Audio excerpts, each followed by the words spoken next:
ये तो इंसान लगती है। कौन है ये?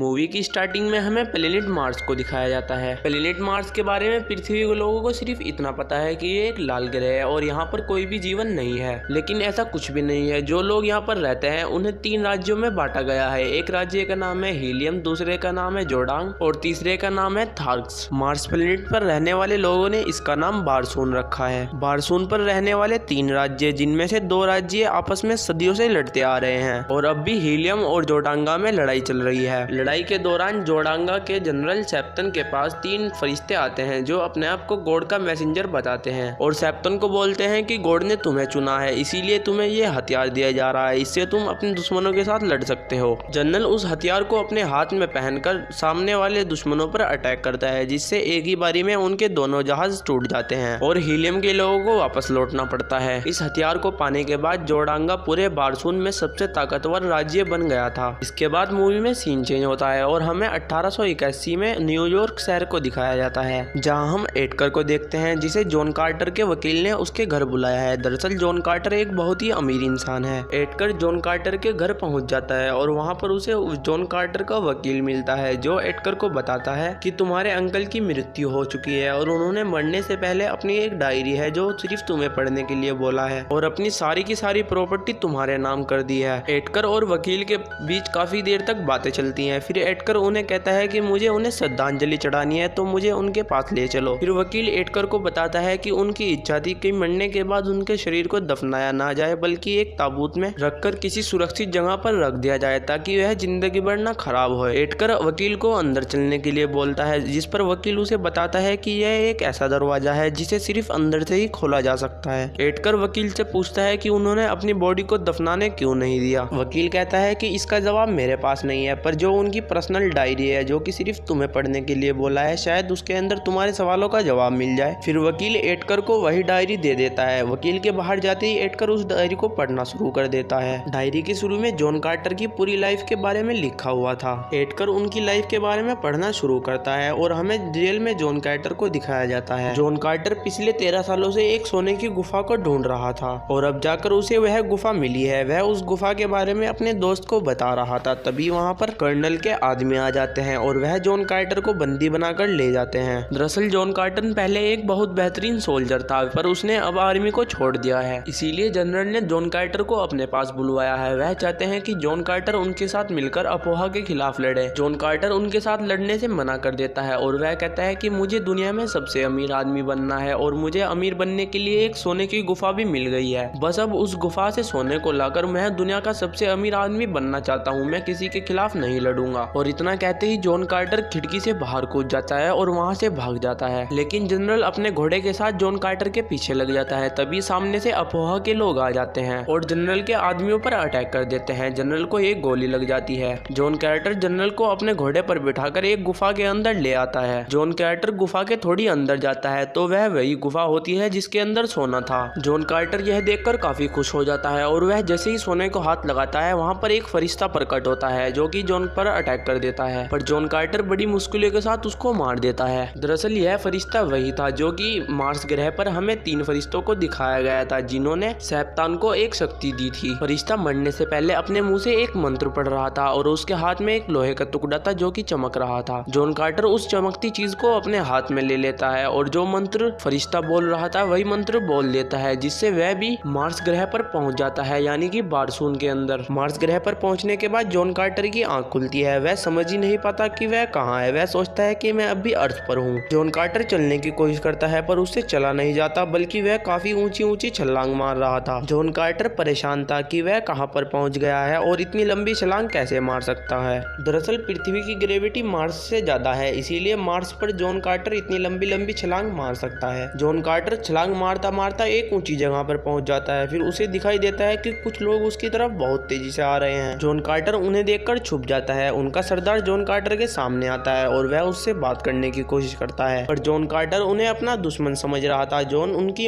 तलवार उठाकर उन्हें मारने ही वाला था, तभी वह जॉन को पकड़ लेते हैं और बंदी बनाकर अपने साथ ले जाते हैं और जॉन कार्टर से उससे वह लॉकेट भी छीन लेते हैं जिसके जरिए से वह इस ग्रह पर पहुंचा था। दरअसल यह थार्क्स राज्य के लोग थे जिन्होंने जॉन कार्टर को किडनैप किया था। तभी आसमान में हीलियम और जोर्डान के जहाज आ जाते हैं जो आपस में लड़ रहे थे, पर जोर्डान के जनरल सेप्टन के पास अब वह शक्ति थी जो उसे 3 फरिश्तों ने दी थी। इस शक्ति की वजह से जोर्डान हीलियम के ऊपर काफी ज्यादा भारी पड़ रहा था। जोर्डान का सरदार हीलियम के सरदार को बोलता है कि अगर तुम इस लड़ाई को रोकना चाहते हो तो अपनी बेटी के साथ मेरी शादी करा दो, बदले में मैं तुम्हारे राज्य को माफ कर दूंगा और कभी तुम्हारे साथ नहीं लड़ूंगा। जोर्डान का राजा इस बात को लेकर अपनी बेटी के पास जाता है और वह उसे सब कुछ बताता है और कहता है बेटा तुम्हें शादी करनी होगी, नहीं तो हमारा पूरा राज्य खत्म हो जाएगा। पर राजकुमारी इस बात को नहीं मानती और वह चुपके से वहाँ से भाग जाती है। जोर्डान की राजकुमारी भी लड़ने में बहुत ज्यादा माहिर थी और वह वहाँ से भागते हुए लड़ रही थी, इसीलिए वह जहाज के नीचे लटक जाती है। जॉन कार्टर उसे दूरबीन में देख रहा था। जॉन कार्टर एक लंबी छलांग लगाता है और राजकुमारी को बचाकर नीचे ले आता है और साथ ही जोडांगा के लोगों के साथ लड़ने लग जाता है। यह देखकर जोडांगा का जनरल सेप्टन उस हथियार से जॉन कार्टर के ऊपर अटैक करने वाला था, तभी वह फरिश्ता उसे रोक लेता है और कहता है कि मुझे यह जिंदा चाहिए। जोडांगा के लोग जॉन कार्टर को चारों तरफ से घेर लेते हैं, तभी थार्क्स यह सब देख लेते हैं और वह जोडांगा के जहाजों पर गोलियों से अटैक करते हैं, जिससे जोडांगा के जहाज काफी ज्यादा फट जाते हैं। यह देखकर बाकी जहाजों को वापस लौटना पड़ता है। अब थार्क्स जॉन कार्टर को अपना साथी समझने लगते हैं और वह जॉन कार्टर से कहते हैं कि अब हम तुम्हारी मदद से पूरे बारसून पर कब्जा कर लेंगे और पूरे बारसून पर सिर्फ ऑर्क्स का ही राज होगा। पर जॉन कार्टर इस बात को मना कर देता है कि मैं किसी का साथ नहीं देने वाला। यह सुनकर थार्क्स को गुस्सा आ जाता है और वह राजकुमारी के गले पर चाकू रख देते हैं कि अगर तुमने हमारा साथ नहीं दिया तो हम इसको मार देंगे। दरअसल थार्क्स को पता ही नहीं था कि ये एक राजकुमारी है। फिर जॉन कार्टर मजबूरी से उनकी बात मान जाता है और उन्हें कहता है ठीक है मैं तुम्हारा ही साथ दूंगा। यह सुनकर सभी और काफी ज्यादा खुश हो जाते हैं और वहाँ से चले जाते हैं। फिर हीलियम की राजकुमारी जॉन कार्टर से पूछती है कि तुम इतना ऊंचा कैसे कूद सकते हो, तुमने ये कहाँ से सीखा है। जॉन बताता है कि मुझे नहीं पता कि मैं इतना ऊंचा कैसे कूद सकता हूँ और मैं इस वक्त कहाँ पर हूँ।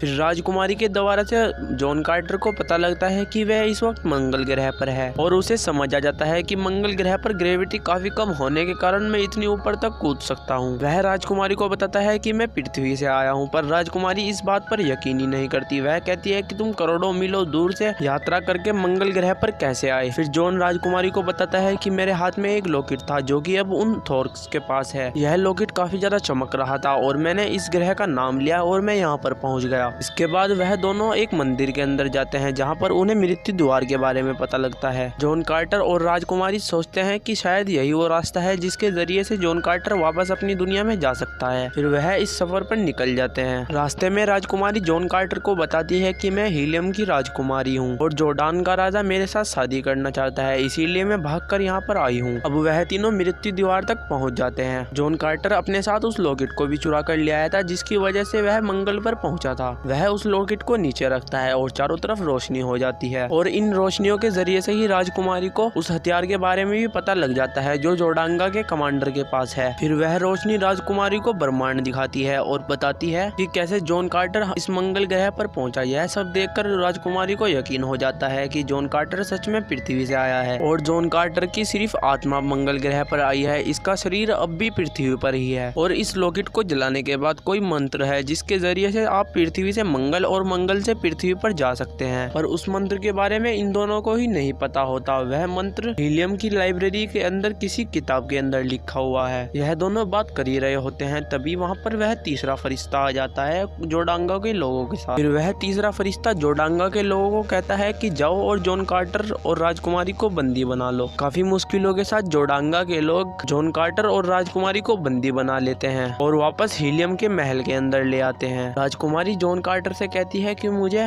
वह मंत्र पता लग गया है जिसके जरिए से तुम वापस पृथ्वी पर जा सकते हो। फिर राजकुमारी जॉन कार्टर के हाथ में वह लॉकेट दे देती है और वह मंत्र बताकर उसे कहती है कि तुम वापस अपनी दुनिया में चले जाओ। जॉन कार्टर कहता है कि जब तुम्हें राजा से शादी नहीं करनी तो तुम यहाँ से भाग क्यों नहीं जाती। राजकुमारी कहती है कि अगर मैं यहाँ से भाग गई तो यह हमारे राज्य के सभी लोगों को मार देगा। राज्य के लोग मरे, इससे अच्छा तो मैं इससे शादी कर लूँ और तुम हमारा साथ नहीं देना चाहते। अगर तुम चाहो तो हम दोनों को बचा सकते हो, मुझे भी और इस राज्य को भी। और तभी वहाँ पर जोर्डान का राजा आ जाता है। उसे देखकर राजकुमारी घबरा जाती है क्योंकि जॉन कार्टर और राजकुमारी एक साथ खड़े थे। यह देखकर राजा को गुस्सा आ जाएगा, पर जॉन कार्टर वहाँ से गायब हो चुका था। राजकुमारी समझती है कि वह मंत्र पढ़कर अपने ग्रह पर चला गया है और वह उसे कहती है कि चलो शादी की तैयारी करो। लेकिन जॉन कार्टर पृथ्वी पर नहीं गया था, बल्कि वह ऊपर छत पे लुक गया था। सबके जाने के बाद जॉन कार्टर बाहर आता है और वह छुपके से जा रहा था। तभी उसके सामने एक औरत आ जाती है। दरअसल यह औरत नहीं थी, बल्कि वह तीसरा फरिश्ता था जो किसी का भी रूप धारण कर सकता है। वह फरिश्ता जॉन कार्टर को अपनी शक्ति की मदद से अपने वश में कर लेता है और बताता है मंगल की ग्रेविटी कम होने के कारण तुम्हारी शक्तियाँ यहाँ पर काफी ज्यादा बढ़ चुकी हैं। हमें इस ग्रह पर जीवन है यह छुपाने के लिए काफी मेहनत करनी होती है, पर तुम्हें यह सब पता लग गया है क्योंकि तुमने हमारे एक साथी को मारकर यहाँ पर पहुँचे हो। फरिश्ता एक औरत का रूप लेकर जॉन कार्टर से बात कर रहा था और बात करते करते उसे वहाँ पर ले जाता है जहाँ पर राजकुमारी और राजा की शादी आज रात होने वाली थी। फरिश्ता जॉन कार्टर को बताता है कि यह लड़की बहुत ज्यादा चालाक है, इसने उस नौवीं किरण की शक्ति के बारे में भी पता लगा लिया है जो हमने जोर्डान के राजा को दी है, और आज रात जब दोनों चंद्रमा की रोशनी एक साथ होगी तब उन सभी लोगों को मार दिया जाएगा जिनको नौवीं किरण की शक्ति के बारे में पता है। दरअसल मंगल ग्रह पर 2 चंद्रमा होते हैं, जब वह दोनों एक सीध में आ जाते हैं तो उनकी रोशनी एक दूसरे के साथ मिलती है, तभी मंगल ग्रह पर शादी की रस्म पूरी की जाती है। और इसी चीज का इंतजार राजा और रानी कर रहे थे, जैसे ही ये होगी उन दोनों की शादी हो जाएगी। लेकिन जॉन ऐसा बिल्कुल भी नहीं चाहता था क्योंकि वह राजकुमारी से प्यार करने लगा था। जॉन और फरिश्ता आपस में बात कर रहे थे, तभी वहाँ पर एक एलियन डॉग आ जाता है जो कि फरिश्ते के हाथ में जो है लॉकेट था उसे नीचे गिरा देता है, जिससे जॉन कार्टर फरिश्ते के वश से बाहर आ जाता है और फिर जहाज उठाकर वहाँ से भाग जाता है रानी की शादी रोकने के लिए। लेकिन रास्ते में ही जॉन कार्टर का क्रैश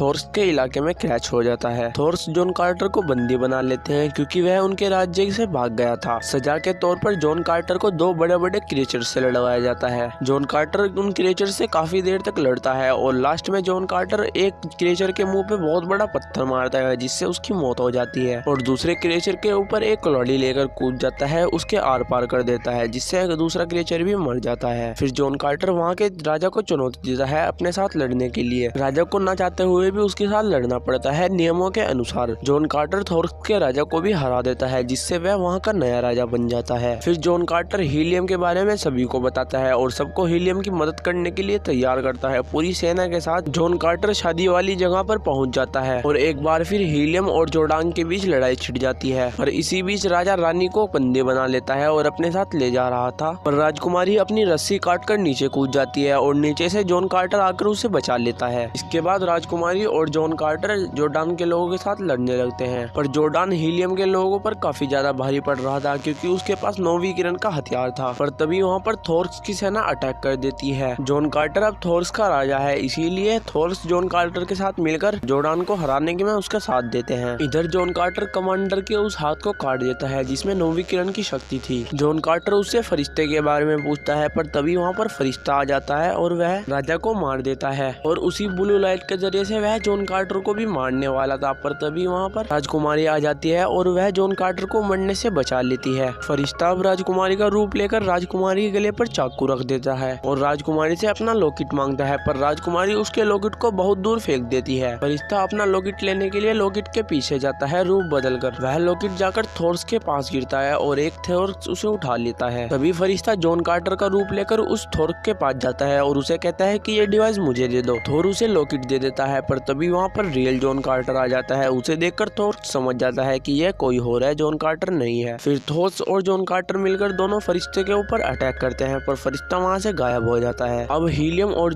थोर्स ने मिलकर जोर्डांगा के लोगों को भी मार दिया है और अब जीत हीलियम की हो चुकी है। दोनों चंद्रमा की रोशनी भी एक सीध में आ जाती है। अब जॉन कार्टर और राजकुमारी आपस में शादी कर लेते हैं। जॉन कार्टर ने राजकुमारी के साथ शादी कर ली थी और उसे राजकुमारी से प्यार भी था, इसीलिए वह पृथ्वी पर जाने का फैसला बदल देता है और अपने लॉकेट को दूर कहीं पानी में फेंक देता है और हमेशा हमेशा के लिए मंगल ग्रह पर रहने का फैसला करता है। और इसी के साथ यह मूवी भी एंड हो जाती है।